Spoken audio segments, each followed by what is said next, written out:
Welcome back to my channel. आज हम लोग आए हैं ब्लू माउंटेन और आज आप लोगों को यहाँ पे क्या कुछ हम एक्सप्लोर करने वाले हैं, सब कुछ दिखाने वाले हैं। बहुत लंबे ट्रैवल के बाद हम लोग पहुँच गए हैं ब्लू माउंटेन और पार्किंग हमने लगा ली है और अब हम जाने लगे हैं, अंदर एंटर होने लगे हैं। मेरी बहन यहाँ पे बाल सेट कर रही है क्योंकि ड्राइव करते करते उसकी बुरी हालत हो गई है। 3 आवर का ट्रैवल था, लेकिन इस बार जो है वो ड्राइव बड़ी अच्छी रही हमारी, क्योंकि इस बार मेरे पास एक ड्राइविंग पार्टनर था जिसने मेरी काफ़ी सारी ड्राइव जो है वो शेयर की। वरना मेरी बहन तो डेजिग्नेटेड पैसेंजर है, वो बस पैसेंजर सीट पे बैठ के आप लोगों के लिए व्यूज़ रिकॉर्ड करती है और वो पैसेंजर सीट के मज़े लेती है। लेकिन इस बार मैंने और मेरी फ्रेंड ने जो है वो ड्राइव किया आते वक्त, जिसकी वजह से ज़्यादा टायरिंग नहीं था। So guys, blue mountain village में बहुत सारे ऑप्शंस हैं। यहाँ पे आपको खाने पीने के ऑप्शंस मिल जाएंगे, शॉपिंग के मिल जाएंगे। और आज इतना रश आपको क्यों नहीं दिख रहा, क्योंकि हम लोग आए हैं वीकडे पे और आते ही मैंने देख लिया कि वहाँ पे कुछ ऑफ़र्स चल रही थी, तो मैं यहाँ पे शॉपिंग स्टार्ट करने लग गई। और जैसा कि ये एक टूरिस्ट प्लेस है तो यहाँ पे इन्होंने बड़ा बड़ा लिख के काफ़ी डिस्काउंट लगाया हुआ था, लेकिन अंदर जाके आप देखो तो प्राइजेस काफ़ी हाई थे। लेकिन यहाँ पे काफ़ी अच्छी क्यूट क्यूट से आउटफिट्स इन्होंने डिस्प्ले किए हुए थे सर्दी की वजह से। और आज सर्दी भी बहुत थी, अगर आप घर से कुछ गर्म पहन के आना भूल गए हो तो आप यहाँ से परचेज़ करके भी कुछ अपना वार्म जैकेट ले सकते थे। लास्ट टाइम हम जब इधर आए थे तो बहुत रश था, बहुत रश था, क्योंकि हम लोग वीकेंड पे आए थे। आज हम वीकडे पे आए हैं तो हमें इतना ज़्यादा रश नहीं दिख रहा है और हम लोग इस व्यू को भी एंजॉय कर रहे हैं। अगर आप लोगों को क्राउड पसंद है तो आप वीकेंड्स पे आ सकते हो, अगर आपको ज़्यादा क्राउड नहीं पसंद तो आप वीकडेज़ पे आ सकते हो। तो यहाँ से हम चलते चलते एक्सप्लोर करते करते हम जा रहे हैं टॉप ऑफ द माउंटेन। लेकिन लास्ट टाइम क्राउड की वजह से हमने यहाँ पे काफ़ी चीज़ें मिस कर दी थी, क्योंकि इनकी जो अट्रैक्शंस हैं उनकी टिकट्स की क्यू इतनी लंबी थी कि हमने देख के ही गिव अप कर दिया कि 200 लोगों की लाइन में खड़े होने से बेहतर है कि हम राइड्स ना लें। तो चलें सबसे पहले पता करें कि इस सब की टिकट्स कहाँ से मिलने वाली हैं और इसकी क्या प्राइस है। और ये आपको एरिया जो दिख रहा है, यहाँ पे बहुत सारी एक्टिविटीज़ होती हैं, म्यूजिशियंस बैठे होते हैं और सारे क्राउड यहाँ पे इकट्ठा हुआ होता है, जो कि आज आपको बिल्कुल खाली दिख रहा है। और यहाँ पे इन्होंने एक बहुत प्यारा फ्रेम बनाया हुआ है जहाँ पे आप लोग फ़ोटोज़ बना सकते हो। फॉल वाइब्स हैं और यहाँ पे मेरी बहन मुझे गाइड करते हुए कि टिकट्स हमने कहाँ से परचेज़ करनी है, और साथ ही साथ थोड़ा सा मेरा फ़ोटोशूट भी चल रहा था। तो बेसिकली ये था हमारा फर्स्ट स्पॉट फ़ोटोशूट के लिए ब्लू माउंटेन एंटर होते ही। और सब कुछ यहाँ पे इतना प्यारा लग रहा था, आपको लग रहा था कि आप यूरोप में आ गए हो। और टिकट्स की लाइन हमें देखा कि यहाँ पे तो कोई भी नहीं है, और हमने सोचा कि ये अच्छा मौका है कि हम अपनी टिकट्स ग्रैब कर लें। और इस बोर्ड से आप डिसाइड कर सकते हो कि आपको कौन सी राइड लेनी है। और गाइज़, अगर तो यहाँ पे आप लोग फुल डे स्पेंड करने वाले हो और काफ़ी ज़्यादा राइड्स लेने वाले हो तो इनके पास एक ऑल डे कूपन था जो कि $59 प्लस टैक्स था। वो आप ले लो तो वो आपको अनलिमिटेड राइड्स पे एक्सेस देता है। लेकिन हमारा कुछ इस तरह का प्लान नहीं था कि हम सारी राइड्स लें, इसलिए हमने सबसे पहले गोंडोला की टिकट ली और हमने सोचा कि अगर हमें सेकंड टिकट लेनी पड़ी तो हम कोस्टर की टिकट ले लेंगे, इसलिए हमने ऑल डे पास नहीं लिया और हमने अपनी इंडिविजुअल टिकट ले ली। बट जो हमने टिकट ली है ये भी अनलिमिटेड है, इससे भी हम काफ़ी टाइम ऊपर जा सकते हैं माउंटेन पे गोंडोला के थ्रू। और यहाँ पे हम तीनों ने टिकट्स ले लिए हैं, मेरी बहन ने मुझे बैंड पहना दिया है और साथ ही साथ इन्होंने मैप भी दिया है। बट हमें मैप की ज़रूरत नहीं है, क्योंकि हम लोग लास्ट टाइम आए थे तो हमने काफ़ी कुछ एक्सप्लोर किया था, तो इसलिए हमें काफ़ी जगहों का पता है। और अब हम गोंडोला की तरफ जाना स्टार्ट हो गए हैं, और उससे पहले हमने सोचा हम वॉशरूम यूज़ कर लें, क्योंकि कुछ पता नहीं था कि टॉप ऑफ द हिल जाके वहाँ पे क्या सीन होने वाला है। तो इसलिए पहले हम वॉशरूम्स यूज़ करेंगे और फिर हम गोंडोला की तरफ जाएंगे। और वॉशरूम्स जो हैं वो टिकट एरिया की बैक साइड पे हैं। अगर आप लोग यहाँ पे आते हो और आपको कुछ नहीं पता तो साथ ही साथ आपको मैं गाइड भी करती रहूँगी। और थैंकफुली वॉशरूम्स बहुत क्लीन थे आज। Is this first time here? Thank you.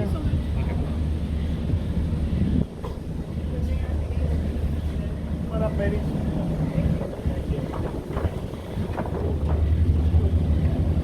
So guys, we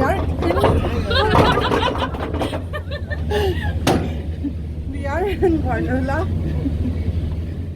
और ये हम नज़ारे लेते हुए ऊपर जा रहे हैं। और आज इतने सारे गोंडोलाज अवेलेबल थे कि हम चाहते तो सब अलग अलग में भी बैठ के आ सकते थे, लेकिन हम तीनों एक में ही बैठ के ऊपर जा रहे हैं। और ये बहुत ही प्यारी जर्नी है, इतने खूबसूरत ट्रीज़ लग रहे हैं और मौसम ने तो वैल्यू ऐड कर दी है। ताकि हम एक दूसरे की वीडियो बनाते रहते पीछे से। और फिर ज़्यादा शेकी होना था। इतने हैं भी, हाँ, लेकिन फनी होगा। हाँ। वो उसने बोला अकेले हो, मैंने कहा नहीं, 3 of us.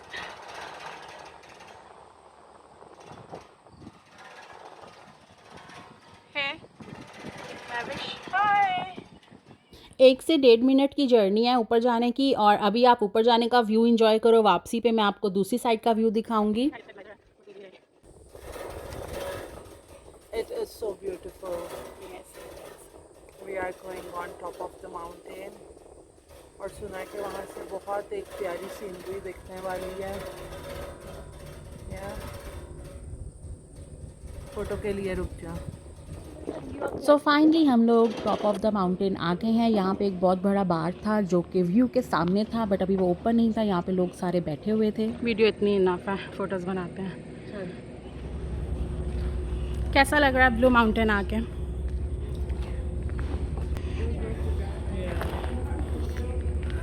So this is the view जो कि हम यहाँ पे बैठ के एंजॉय कर रहे हैं।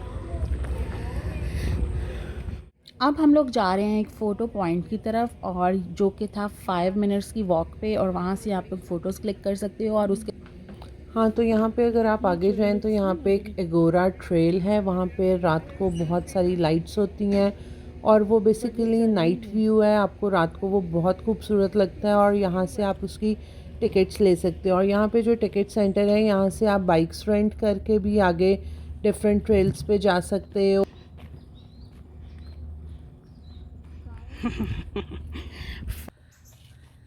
सो फाइनली चलते चलते हम यहाँ पे आ गए हैं इस ट्रेल। यहाँ ट्रेल से आगे जाके एक स्पॉट है जहाँ पे लोग अपनी वेडिंग प्लान करते हैं और डिफरेंट इवेंट्स प्लान करते हैं।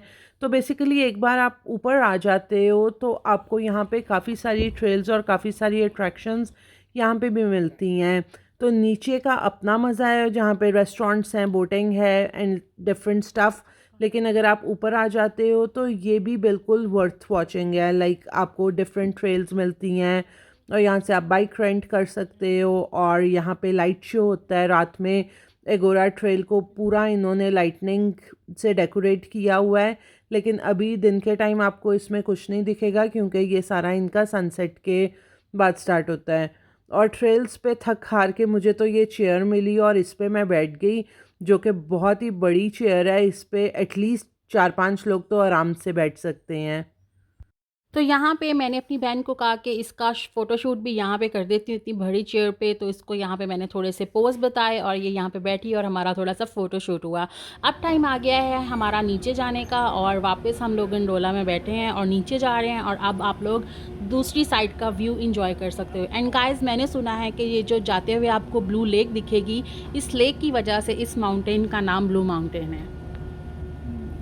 और अगर आप कोस्टर लेना चाहते हो तो आप कोस्टर एंजॉय कर सकते हो। कोस्टर की टिकट और गोंडोला की टिकट ऑलमोस्ट सेम प्राइस की है। और इसमें बोटिंग है। हमने सोचा है कि हम नीचे जाके बोटिंग करने वाले हैं। सो लेट्स सी कि वो हम कर पाते हैं कि नहीं कर पाते हैं। और आप देख सकते हो कि वापस जाने का व्यू उससे भी ज़्यादा खूबसूरत है क्योंकि इधर से आपको पूरी लेक दिखती है। या सो गाइस, ये हमारे वापस जाने का व्यू है, which is so beautiful. ऊपर हमने बहुत वॉक की, हमने काफ़ी टाइम ट्रेल्स पे गुजारा। अब हम नीचे जा रहे हैं और नीचे जाते ही सबसे पहले काम जो हमने करना है वो हमने करना है लंच। और अभी तक हमें बिल्कुल नहीं पता कि हम लोग कौन सी जगह पे लंच करने वाले हैं। वो नीचे जाके ही डिसाइड करेंगे क्योंकि बहुत सारे रेस्टोरेंट्स हैं यहाँ पे। तो आप देखो, ये हमारा गोंडोला का सफ़र तो यहाँ पे ख़त्म हो गया और एकदम से हम नीचे पहुँच गए हैं। और हर रेस्टोरेंट ही इतना अट्रैक्टिव लग रहा था। इन्होंने इतने प्यारे पैडियोस बनाए हुए थे और इनके एम्बियंस इतने प्यारे थे कि समझ नहीं आ रही थी कि हम क्या खाएं। और हम तीनों की डिफरेंट चॉइसेस थी। लाइक किसी को स्टेक खाना था, किसी को वेज खाना था, किसी को इटालियन खाना था। तो हमें डिसाइड करना था कि हम कौन सा रेस्टोरेंट चूज़ करें। तो तो यहाँ पे हम तीनों डिफरेंट डायरेक्शंस में निकल गए हैं डिसाइड करने के लिए कि क्या खाया जाए। यहाँ पे जो वाटर फ्रंट पैडियोस थे वो बहुत प्यारे थे, लेकिन मैं यहाँ एक रेस्टोरेंट में गई हूँ चेक करने के लिए कि इनका मेन्यू क्या है, क्योंकि इन्होंने बाहर लिखा हुआ था ऑल यू कैन ईट, और भूख जितनी लगी थी कि दिल चाह रहा था कि ऑल यू कैन ईट ही खा लो। और वाटर फ्रंट पैडियोस मैं प्रेफर कर रही थी क्योंकि वहाँ का जो व्यू है वो बहुत प्यारा था, लेकिन बाकी के दो लोग खाना प्रेफर कर रहे थे कि उन्हें व्यू नहीं चाहिए, उन्हें अच्छा खाना चाहिए। और साथ ही साथ हम लोग वाटर राइड्स को एंजॉय कर रहे हैं, क्योंकि खाना खाने के बाद हम लोग वाटर राइड्स लेने वाले हैं और ये बहुत ही मज़े की दिख रही हैं, जिसमें 2 लोग बैठ सकते हैं। और अभी स्टिल हमारी सर्च जारी है कि हम लोग कौन से रेस्टोरेंट में जा रहे हैं। अभी 1-2 चेक तो कर लिए हैं, बट देखो बहुत तलाश के बाद फाइनली रेस्टोरेंट डिसाइड हो गया कि हम क्या खाने वाले हैं। और जो जगह हम लोगों ने चूज़ की है वो है इटालियन, और ये जो रेस्टोरेंट है वो एकदम ऑथेंटिक इटालियन है। ये इतना इटालियन है कि इनका मेन्यू, म्यूज़िक सब कुछ इटालियन है। और हमने डिसाइड किया कि हम क्या खाएं, और फाइनली हम 3 डिफरेंट डिशेस मंगा रहे हैं ताकि हम आपस में शेयर कर सकें। तो यहाँ से हमने ऑर्डर किए हैं सम पास्ताज, कैलेमरी और सैंडविच। और देखो अब हमारा ऑर्डर कितनी देर में आता है, क्योंकि बहुत भूख लग चुकी है, अब तक बहुत थक गए हैं हम हाइकिंग कर कर के। और यहाँ पे खाना आ गया और बहुत मज़े से हम खाना खा रहे हैं। इसमें कुछ सैंडविचेस हैं, पास्ताज हैं, श्रिम्प्स हैं, और बहुत मज़ा आया खाना खाने का। खाना खाने के बाद हम करने वाले हैं वाटर राइड्स, लेकिन जब मैंने इन दोनों की शक्ल की तरफ देखा तो मुझे लगा कि अब तो वाटर राइड्स पॉसिबल नहीं है, क्योंकि पेट बहुत भर चुका है। और इसके बाद हमने बीवर टेल खाया और बहुत मज़ा आया। और बाकी की स्टोरीज़ जो हैं वो आप मेरे इंस्टाग्राम पे देख सकते हैं। और बहुत थक गए थे कि हमने सोचा कि अब घर ही वापस जाएं, क्योंकि अभी रोशनी थी और हम सनसेट से पहले घर पहुंचना चाहते थे, ताकि रोशनी में हम वापस पहुंच सकें। और वापसी का सफ़र भी बहुत हसीन था। आई होप आप लोगों को आज की ब्लू माउंटेन की जर्नी अच्छी लगी होगी। Don't forget to subscribe my channel, hit the bell icon, ताकि आने वाली वीडियोस की नोटिफिकेशन आपको मिलती रहे। तो मिलते हैं आपसे नेक्स्ट वीडियो में। Till then bye bye.